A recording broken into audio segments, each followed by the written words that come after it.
शिक्षण आरोग्य व्यवस्था याचं सगळं खासगीकरण केल्यामुळे पुढे गोरगरीब आणि मागासवर्गीयांना गुलामीचे दिवस येणार आहे.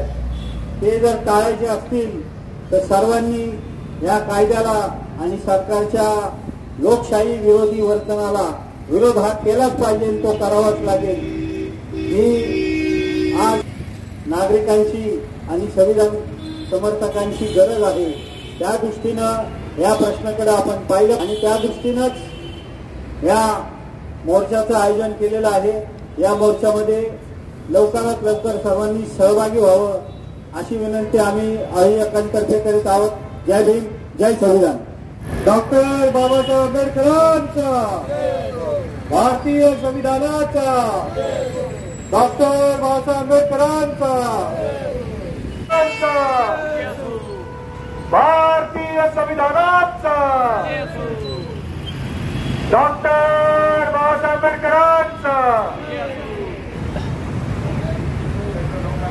डॉक्टर बाबासाहेब आंबेडकरांचा, भारतीय संविधानाचा,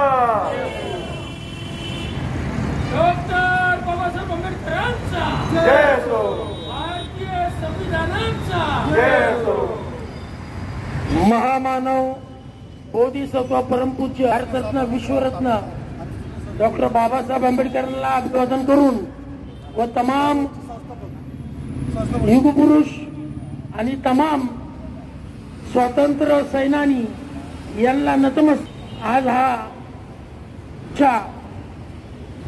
जो भारतीय संविधानाच्या पायमूल्य आणि तत्वांना घाला घालणारा आहे असा कायदा बनवणारे महाराष्ट्र सरकार जो जनसुरक्षा कायदा बनवलेला आहे त्या कायद्याचा आम्ही धिक्कार करण्यासाठी इथं सर्व पक्षीय आंबेडकरी अनुयायी आणि संविधानप्रेमी जनता माता भगिनी इथं उपस्थित आहेत.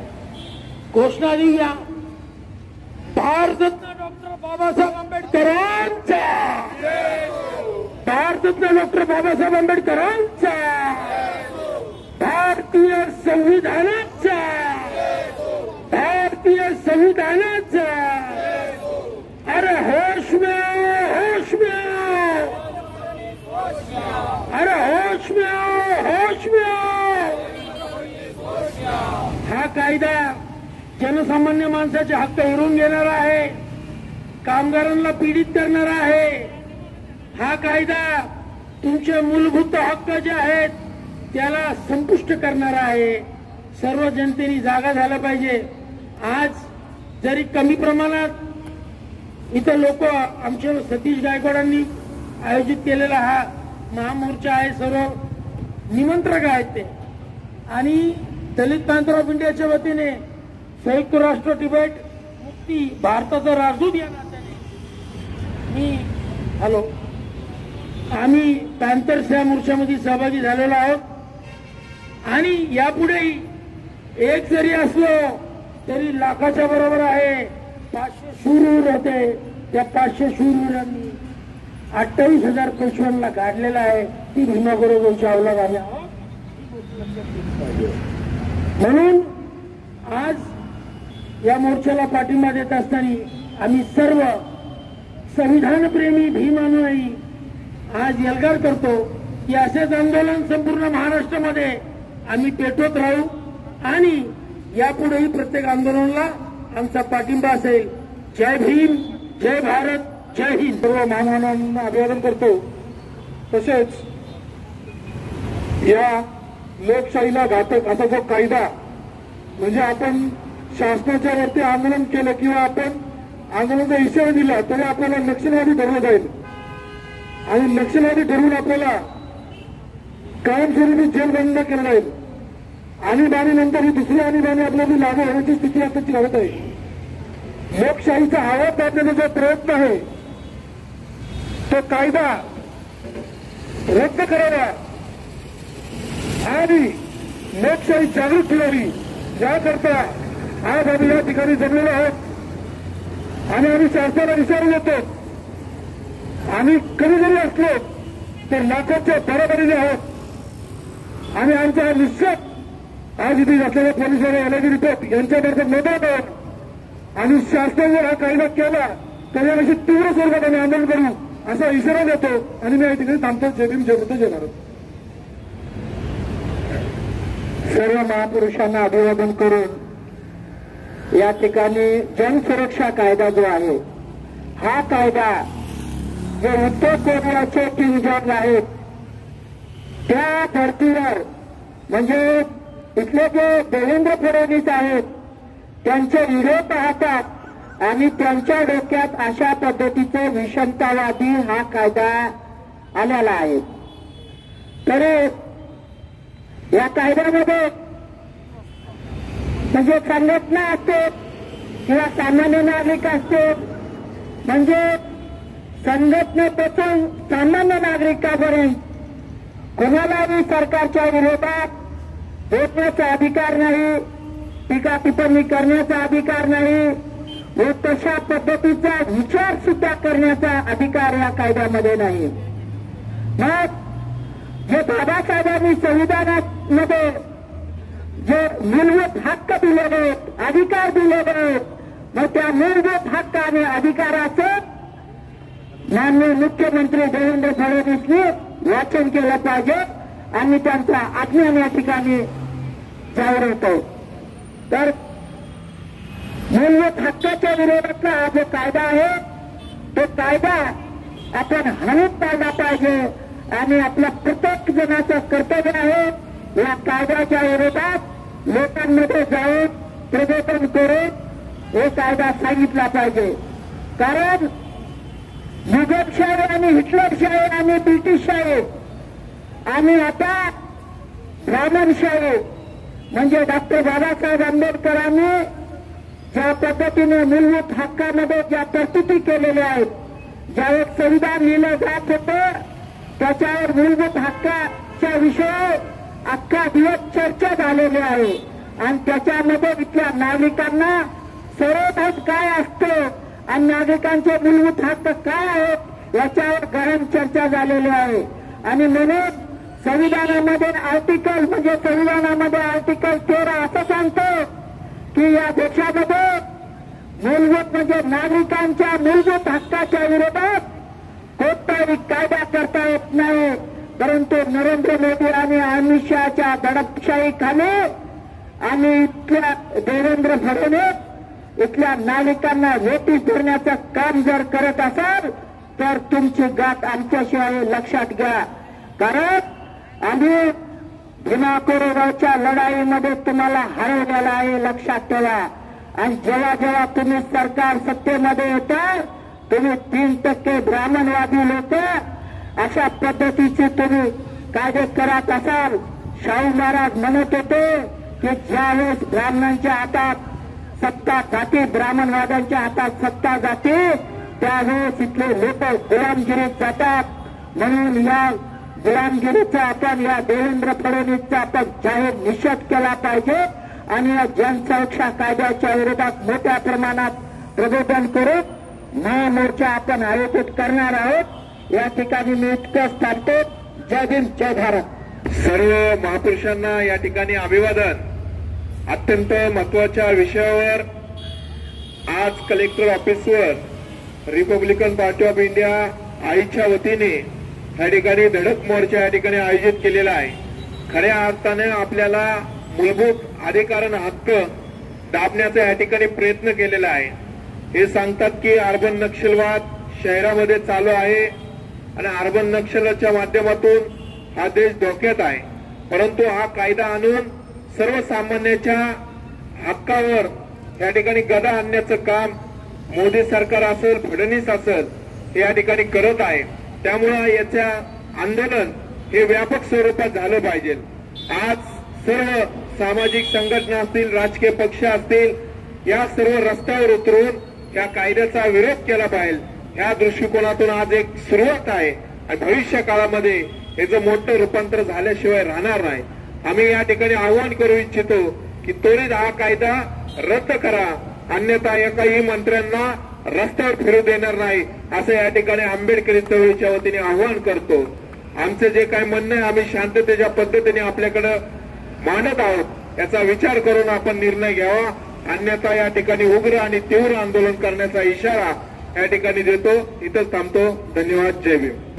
सर्वांना सविनय क्रांतिकारी जय भीम, जय शिवराय.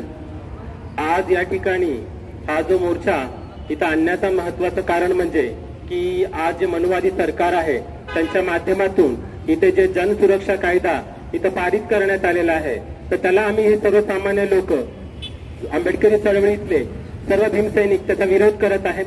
कारण की हा जो कायदा आहे हा आमचा मूलभूत अधिकार, जे अभिव्यक्ती स्वातंत्र्य आहे, ते स्वातंत्र्य आमच्याकडून हिरावून घेण्याचा प्रयत्न करत आहे.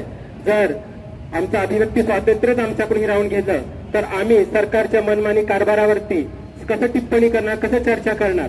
सरकार हे जाणून बुजून करून आम्हाला आमचा हा अभिव्यक्ती स्वातंत्र्य काढून घेण्याचा प्रयत्न करत आहे.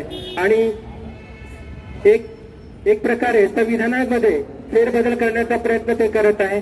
आज संविधानाच्या माध्यमातून आम्हाला माणूस म्हणून जगण्याचा अधिकार मिळालेला आहे. संविधानाच्या माध्यमातून लोकशाही राज्यव्यवस्था हे भारतामध्ये प्रस्थापित झालेली आहे.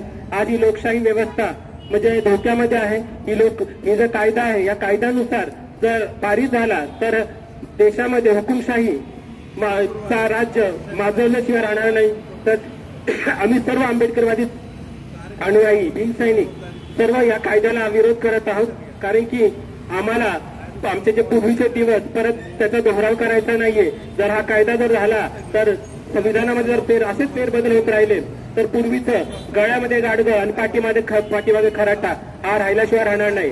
तर आज मी या मनुवादी सरकारला चेतावणी देते की तेव्हा जर तुम्ही असे जर करत राहिला तर परमपूज्य डॉक्टर बाबासाहेब आंबेडकरांनी संविधान आमचं अस्मिता आहे आणि आमच्या अस्मितावरती जर घाला घालण्याचा प्रयत्न केला तर भीमा कोरेगावचा इतिहास याची पुनरावृत्ती झाल्याशिवाय राहणार नाही. तेव्हा तर आम्ही 500 होतो, आता आम्ही लाखोच्या शेकडोच्या करोडोच्या घरात आहे. तर या लोकांना कळता भोई कमी ठरेल. तर या ठिकाणी आम्ही आज या शांततेच्या मार्गाने हा आंदोलन हा निषेध व्यक्त करत आहोत. जर इथं पुढे जर आमची मागणी मान्य केली जाणार नाही तर आम्ही ह्यापुढे तीव्र स्वरूपामध्ये आंदोलन करू, हे मी त्यांना चेतावणी देते. आणि आज या ठिकाणी सर्व आंबेडकरवादी म्हणजे अनुयायींना, भीमसैनिकांना माझं कळकळीचं आव्हान आहे की संविधान हे आपलं प्राण आहे आणि संविधान हे परमपूज्य डॉक्टर बाबासाहेब आंबेडकरांनी आपल्याला दिलेले एक देण आहे. माणूस म्हणून जगण्याचा अधिकार आहे. तर हा अधिकार जर कोणी हिरावून घेत असेल तर त्याला आपण प्रत्येकाने निषेध करणं गरजेचं आहे. सर्व भीमसैनिकांनी पुढाकार घेणं गरजेचं आहे. जय भीम, जय शिवराय. सर्व महामानवांना प्रथम अभिवादन करतो. आज या ठिकाणी जमलेले तमाम भीमसैनिक आणि सर्व योद्धे आज यांना हे जे भाजप सरकार आहे यांनी आपल्याला सर्वांना आज आव्हान दिलेले ते आव्हान करतात. ते त्यांचं म्हणणं असं आहे की तुम्ही कुठलाही न्याय हक्क मागितला नाही पाहिजे. कुठेही बलात्कार चाललेला असेल तरी तुम्ही डोळे बंद केले पाहिजेत. कुठेही अत्याचार वाढत असेल तर तुम्ही तो हक्क मागितला नाही पाहिजे. कामगारांचा हक्क मागितला नाही पाहिजे. शेतकऱ्यांचे हक्क मागितले नाही पाहिजेत. सामान्य महिलांचे हक्क मागितले नाही पाहिजेत. मग याच्यासाठी महाराष्ट्र जन सुरक्षा कायद्याच्या नावाखाली एक हुकुमशाहीचा कायदा, हिटलरने ज्याप्रमाणे जर्मनीमध्ये प्रथम सर्वात महिलांवरती नोकरीबंदीचा कायदा आणला, तसाच हा एक प्रकारचा कायदा आहे. हळूहळू महिलांना घरी बसवण्याचं काम चूल आणि मूल याच्यापर्यंत नेण्याचा हा कायदा सुरू केलेला आहे. कुठेही अन्य अत्याचार झाला तुम्ही पोलीस स्टेशनला जाऊन विचारू शकत नाही असं त्यांचं म्हणणं आहे. तुम्ही कोणत्याही सरकारी अधिकाऱ्याला त्यांनी किती जरी भ्रष्टाचार केला तरी तुम्ही त्याला विचारू शकत नाही. तुम्ही गेले की प्रथम त्या अधिकाऱ्याला हुकुमशाहीप्रमाणे मुजरा करा. तो म्हणेल उठ तर उठ, बस तर बस, याप्रमाणे तुम्ही चाला, असं या सरकारचं म्हणणं आहे. आणि अभिव्यक्ती स्वातंत्र्य म्हणजे जे भाषण म्हणजे विचार पण करायचा नाही न्यायाच्या बाजूचा, भाषण तर लांबच राहील, अशा प्रकारचा हा कायदा त्यांनी महाराष्ट्र जनसुरक्षा नावाच्या खाली आणलेला आहे. आणि आतापर्यंत तुमच्या संघटना काय करत आहेत? सामान्य माणसाला सामान्य माणसाला रस्त्यावरती अडवलं जाते, गो हत्येच्या नावाखाली अनेकांचे जीव घेतल्या जातात, बळी घेतल्या जातात. त्यावेळेस कुठं जात आहे तुमचा कायदा? त्यावेळेस तुम्ही काय करताय? आज अधिवेशनामध्ये सामान्य माणसाचे प्रश्न सोडवण्याच्या ऐवजी पाण्याचा प्रश्न, आज 17 जिल्हे महाराष्ट्रातले असे आहेत की जिथं पाण्याची व्यवस्था नाहीये, जिथं आज 8-8, 10-10, 15-15 दिवस पाणी येत नाही. त्याबाबत एकही शब्द बोलायला तयार नाही. तुमच्याकडं 9 लाख हजार कोटीचं कर्ज या केंद्र सरकारकडून घेऊन अंगावरती कर्जबाजारी झालेले महाराष्ट्र शासन स्वतःचं अपयश लपवण्यासाठी 45,000 कोटीची तूट लपवण्यासाठी या ठिकाणी आपल्याला सातत्याने संभाजी महाराज, शिवाजी महाराज यांची विटंबना करणारे यांना पाठीशी घालून सातत्याने हा विषय लोकांच्या समोर आणून मूलभूत जे प्रश्न आहेत ते लपवण्याचा प्रयत्न करतात. आणि जे लोक यावरती आवाज उचलतील तर त्यांना या कायद्याच्या अंतर्गत त्यांना निर्बंध, शहरी नक्षलवादी म्हणून डिक्लेअर करण्याचा हा एक प्रकारचा डाव असून आंबेडकरी चळवळ आणि ज्या सामाजिक संघटना आहेत त्यांचा आवाज दाबण्यासाठी, त्यांना माहिती आहे की या त्यांच्या झालेल्या अनागोदी कारभाराच्या विरोधात फक्त आंबेडकरी चळवळच आवाज उचलू शकते व आंबेडकरी चळवळमध्ये उत्तम आहे. परंतु आज आपल्याला असं दिसतंय की आपल्या आंबेडकरी चळवळीतील अनेक संघटना, अनेक राजकीय पक्षांना हे कायदे येतो माहिती आहे, परंतु झोपेचं सोंग करण्याचं काम करतात. ते आज आपण जात्यात जरी असलो तर उद्या तुम्ही सुपात असला तर तुम्ही उद्या जात्यात येणार आहे. या गोष्टीचं सर्व सामाजिक संघटना व राजकीय पक्षांनी देखील ध्यान लक्षात ठेवलं पाहिजे. आणि या गोष्टीचा आम्ही प्रथम निषेध करतो.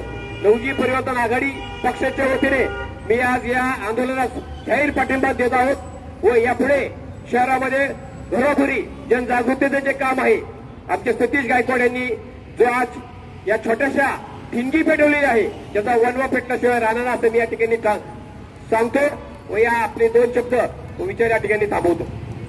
सर्वांना जय संविधान, जय भीम. गेले 2 आठवडे महाराष्ट्र शासनाचं अधिवेशन काल गुंडाळण्यात आलं. अधिवेशन असतं कशासाठी? लोकशाही वाचवण्यासाठी, लोकांच्या प्रश्नावर विचार करण्यासाठी आणि त्यातून मार्ग काढण्यासाठी. अरे लोकांनी त्यासाठी तुम्हाला निवडून दिले, तुम्ही करताय काय? नको त्या विषयावर मीडियापासून संसदेपर्यंत आणि विधानसभेमध्ये चर्चा केली जाते. एका अधिवेशनाला करोडो रुपयाचा खर्च होतो, तो निव्वळ वाया जातो. लोकांच्या प्रश्नावर विचार करण्याऐवजी नको त्या प्रश्नावर नागरिकांचं लक्ष वेधून सरकारचं अपयश आणि सरकारची मनमानी झाकण्याचं काम फडणवीस सरकारने गेल्या 2 हप्त्यात केलेलं आहे.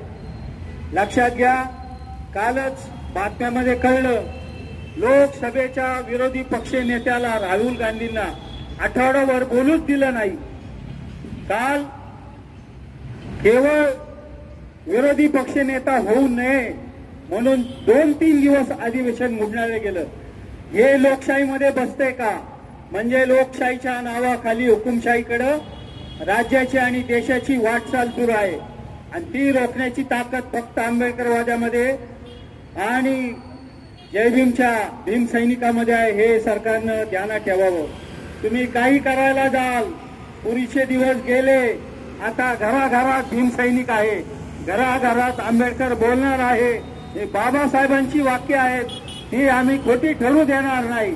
अलीकडच्या काळात आम्ही बघतो जेव्हा अन्याय होतो, मग तो संविधानावर असेल, समाजावर असेल, सामाजिक बाबतीत असेल, तिथं भीमसैनिक, जागरूक भीमसैनिक जागा होऊन रस्त्यावर उतरल्याशिवाय राहत नाही. हे बाबासाहेबांच्या चळवळीचं फार मोठं स्पिरिट आहे, हे ध्यानात ठेवावं. शासन व्यवस्थेने कायम आमच्या वाटेला जाण्याच्या भूमिका पार पाडू नयेत. आम्ही कायदेशीर मार्गाने सगळ्या गोष्टी करत असतो, आम्ही कायदा मोडत नाही. तुम्ही जनसुरक्षेच्या नावाखाली, अर्बन नक्षलवादाच्या नावाखाली जो कायदा आणत आहात त्या कायद्यामध्ये काय आहे? तुम्हाला आंदोलन करता येणार नाही, मोर्चा काढता येणार नाही, सरकार विरुद्ध लिहिता बोलता येणार नाही. म्हणजे बाबासाहेबांनी संविधानामध्ये आम्हाला दिलेले जे संविधानिक मूलभूत हक्क आणि अधिकार आहे ते डावलण्याचा प्रयत्न ही शासन व्यवस्था करत आहे. आणि ही मनोवादी वाटचाल आहे हे आम्हाला न कळणे इतके आम्ही काही येडे नाही हे ध्यानात ठेवावं शासन. आणि इथून पुढच्या काळात हा कायदा तर होणारच नाही, तो कायदा आम्ही पास होऊ सुद्धा देणार नाही. तुमचं बहुमत असलं म्हणून तुम्ही काही मनमानी कराल हे या लोकशाही देशात आणि महाराष्ट्र तर कदापि चालणार नाही. लक्षात घ्या, महाराष्ट्र ही भूमी समानता मानणाऱ्या छत्रपती शिवबा शाहू फुले आंबेडकर यांची आहे, ज्यांनी संविधान दिलं त्यांची आहे. त्यामुळं तुमचे मनसुबे उधळल्याशिवाय आम्ही गप्प बसणार नाही एवढाच इशारा शासनाला देतो आणि इथं थांबतो. जय भीम. आज जमलेल्या सर्व खऱ्या भीम सैनिकांचं पुन्हा एकदा अभिनंदन. असेच जागृत राहा आणि संविधान वाचवण्याचं काम करा. जय भीम. सर्वांना जय भीम. यांनी जनसुरक्षा कायदा आणलेला आहे. कायद्याच्या नावावरून असं वाटेल की लोकांच्या सुरक्षेसाठी कायदा आणलेला आहे, पण वास्तवात हे खरं आहे का? या राज्यातील जनता असुरक्षित आहे का? हो आहे. आपला सोमनाथ सूर्यवंशी भाऊ त्याची हत्या झाली. तिकडे बीडमध्ये सरपंच असणाऱ्या संतोष देशमुखांची पण हत्या झाली. पण त्यांची हत्या करणारे लोक कोण आहेत? ते लोक तुमचेच आहेत.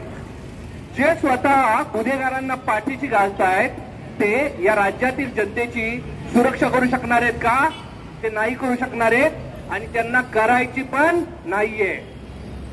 मग मुद्दा आहे हे जनसुरक्षा कायदा काय आहे? तर हा जनसुरक्षा कायदा नाहीये, हा सत्ता सुरक्षा कायदा आहे. यांना आपली सत्ता सुरक्षित ठेवायची आहे. म्हणायला यांच्याकडे बहुमत आहे नाही का, पूर्ण बहुमत आहे विधानसभेमध्ये, परंतु आपल्या सगळ्यांना माहितीये आणि त्यांना स्वतःलाही माहितीये हे खोटं बहुमत आहे. प्रत्यक्ष जनतेमध्ये यांचं कुठलंही स्थान नाहीये आणि ते त्यांना माहितीये. त्यामुळे आपल्या सत्तेला कुठल्याही प्रकारचा विरोध होऊ नये, आपल्या सत्तेविरोधात कोणी बोलू नये आणि जर बोललं तर त्याची दडपशाही करण्यासाठी त्यांनी हा कायदा आणलेला आहे. गोष्टी अतिशय स्पष्ट आहेत. आणि एक महत्वाची गोष्ट, कायद्याचं नाव आहे जनसुरक्षा. इंग्लिशमध्ये केलं तर त्याला म्हणतात पब्लिक सेफ्टी ऍक्ट. 1927 साली जवळजवळ 100 वर्षापूर्वी इंग्रजांनी जो कायदा आणलेला होता त्या कायद्याचंही नाव होतं पब्लिक सेफ्टी ऍक्ट. त्या काळामध्ये यांनी इंग्रजांची चाकरी केली हे सगळ्यांना माहिती आहे. स्वातंत्र्यासाठी काही गरज नाही, स्वातंत्र्याचा लढा चालू होता तेव्हा बिळात लपून बघत होते आणि मागून येऊन इंग्रजांची मदत करत होते. तिथपासून जुळलेली ही जी नाळ आहे, त्यामुळं आज 100 वर्षानंतर ते पुन्हा एकदा ब्रिटिशांप्रमाणेच, आम्ही अतिशय ठामपणे म्हणतोय ब्रिटिशांप्रमाणेच हे पुन्हा एकदा जनसुरक्षा कायदा आणून इथल्या जनतेवर दडपशाही करण्याचा यांचा विचार आहे. परंतु आम्ही या सरकारला सांगू इच्छितो, तुम्ही जर इंग्रजांचे वारसदार असताल तर आम्ही पण बाबासाहेब आंबेडकरांचे आणि भगतसिंगचे वारसदार आहोत. आम्ही तुमच्या कायद्यांना घाबरणार नाही आहोत. मी 2च मिनिटं बोलून एवढं सांगतो. मला हे सांगायचं आहे, सरकार सातत्यानं त्यांच्याकडे असणारं बहुमत, त्यांच्याकडे असणारं पोलीस, त्यांच्याकडे असणारी सगळी यंत्रणा, दुर्दैवानं न्यायालय सुद्धा त्यांच्याकडे आहे, ते दाखवून आम्ही खूप पॉवरफुल आहोत असं म्हणून आपल्याला घाबरवायचा प्रयत्न करतील. परंतु आपण कार्यकर्ते आहोत. आपण जर वस्त्यांमध्ये, कामगारांच्या मध्ये, शेतकऱ्यांच्याकडे गेलो तर आपल्याला माहिती आहे या सरकारविरुद्ध जनतेमध्ये असंतोष आहे. गेल्या महिनाभरात त्यांनी वेगवेगळ्या मुद्द्यावरून वातावरण पेटवायचा प्रयत्न केला. तिकडं 300-350 वर्षापूर्वीच्या औरंगजेबाची कबर खोदायचा प्रयत्न करतायत. इकडे कोल्हापूरला शिवाजी विद्यापीठावरून दंगे उभारायचा प्रयत्न करतायत. पण जनता यांना दाद देत नाही.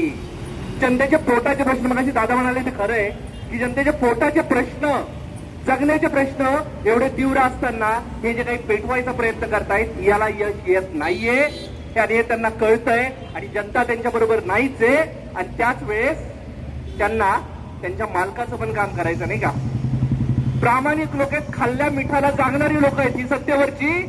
प्रॉब्लेम फक्त एकच आहे, त्यांनी मीठ कोणाचं खाल्लंय, इथल्या जनतेचं मीठ नाही खाल्लं, त्यांनी मीठ खाल्लं भांडवलदारांचं, अंबानी अदानीचं, आणि त्यांना दलाली करायची, त्यांची दलाली करायची. तर विजेपासून ते प्रत्येक गोष्टी त्यांना धंदा करायचा आहे आणि त्यांना माहितीये जनता विरोध करणार आहे, जनता आंदोलन करणार आहे, जनता त्यांच्या विरोधात बोलणार आहे आणि नेमकं हेच त्यांना नकोय. आणि त्याच्यासाठी असे वेगळे कायदे आणून ते जनतेचा आवाज दाबायचा प्रयत्न करतायत. परंतु मगाशी दादांनी सांगितलं तसे आम्ही भीम सैनिक आहोत, आम्ही आंबेडकरांचे, आम्ही भगतसिंगचे वारसदार आहोत. आम्ही याच्यानं नमणार नाहीये. सरकारनं हा कायदा मागं घ्यावा. सरकारनं कायदा मागं नाही घेतला तर आम्ही संविधानिक मार्गानं, लोकशाही मार्गानं, पण खऱ्या अर्थानं आम्ही या जनतेची ताकद दाखवू आणि हा कायदा सरकारला मागं घ्यायला लावू. धन्यवाद. पुरोगामी विचारांच्या महामानवांना विनम्र अभिवादन करून खरं तर आजचं जे आम्ही आंदोलन हे जे छेडलेलं आहे, आम्ही जे आज रस्त्यावर उतरलेलो आहोत, तर महाराष्ट्र विषय जनसुरक्षा कायदा हा रद्द झाला पाहिजे.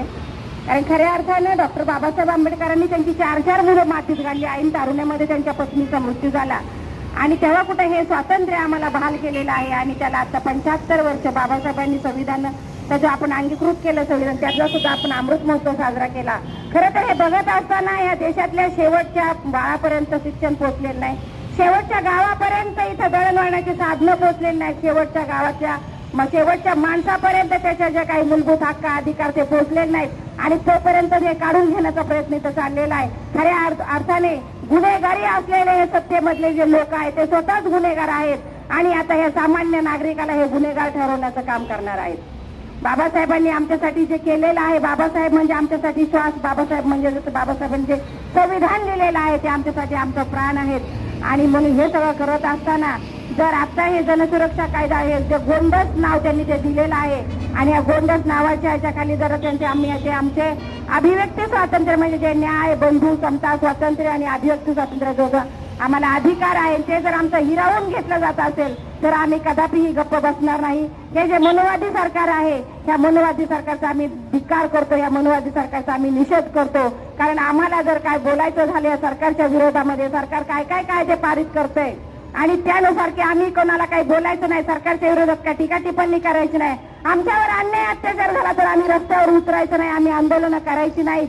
आणि मग आतापर्यंत आम्ही संघर्षच केलाय, आमच्यावर अन्याय होतच राहिलाय, आमच्यावर अत्याचार होतच आहे. आमची जी पिढी आहे ती गर्भातून बाहेर पडण्या अगोदरच आमची पिढी गाडली जात असेल तर आम्ही किती दिवस शांत बसणार आहोत? तर आम्ही शांत बसणार नाही. आम्ही भीमाची अवलाद आहोत, आम्ही भीमाचं रक्त आहोत आणि आम्ही कदापि या सरकारला हा जो कायदा आहे तो पारित करू देणार नाही. हा कायदा रद्द करण्यासाठी आम्ही आंदोलन केलेलं आहे आणि त्यासाठी आम्ही या सरकारचा जाहीर निषेध करतो. तीव्र शब्दामध्ये मी निषेध करते. जय भीम, जय भारत, जय संविधान, नमो बुद्धाय.